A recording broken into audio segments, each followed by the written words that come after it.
Well, good day everyone. I just wanted to take a couple of minutes to quickly recommend a book to you all. In the lockdown that's happening at the moment, there are plenty of challenges, but we've also been gifted with a once-in-a-lifetime opportunity to pause, to think about the rhythms of our family life, and potentially to set up some routines that will help us all to make our homes genuine and fruitful places of discipleship moving forward. The book I want to recommend to you is called Family Discipleship. And it's by two guys, Matt Chandler and Adam Griffin. And if you don't know, Matt Chandler is the senior pastor of a church called The Village Church in Texas. And he is so Jesus focused. He's theologically rock solid. He's an incredibly gifted teacher. And he writes in a way that is super clear, but also really down to earth and real. He's a very humble guy, and it shows in this book. So let me start by saying that if you've tried reading books before about how to do family discipleship well, and you've walked away feeling down on yourself for everything you're not doing, you won't feel that way after you read this. In fact, hopefully you'll feel encouraged that, as these guys admit, family discipleship is hard and it's messy and it looks different in every family. The book itself is based around a framework of using your time, moments, and milestones as a family for developing a sustainable rhythm of gospel-centered discipleship. It's not about giving you a list of things to do. There are some things that it will prompt you to think about doing, but it's not a stack of add-ons.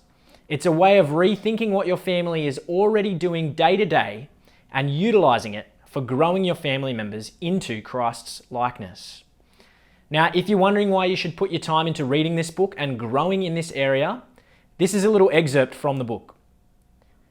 Family discipleship is the important and mostly ordinary spiritual leadership of your home.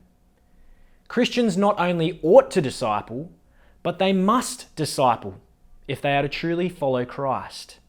This is the quintessential role of every Christian parent.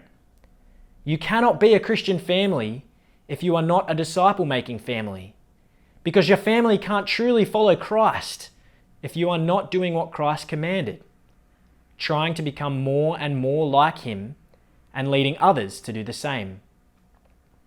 So why should you spend your time on this? Well, because it's the crucial, necessary role of every Christian parent. Now, this book wasn't written with a particular view of family in mind. In fact, Chandler actually says that whether you're in a Christian marriage, whether you have an unbelieving spouse, if you're a single parent, if you have older children, if you don't have children but could be a support to someone else in your church community who does, this book is still for you and you'll still find it really helpful. I'd suggest that if you're in a Christian marriage, that you read this book with your spouse, because there's discussion questions on the way through and they are really great. Now, I've chucked some links in the comments for where you can get hold of it. And if you're not a big reader or you don't have heaps of time, then it's also available as an audiobook through the Audible app. Now, I actually did both, so I can recommend either. They're both great. Now, also, if you're keen, I was thinking that it might be a good idea to read it together as a group. So let me know in the comments below if you'd like to read it alongside other families and have a space to discuss it and ask questions and try things and be encouraged by each other, and we can organize that too. I'm praying for you all, and please keep your eyes out for more recommendations soon. See you later.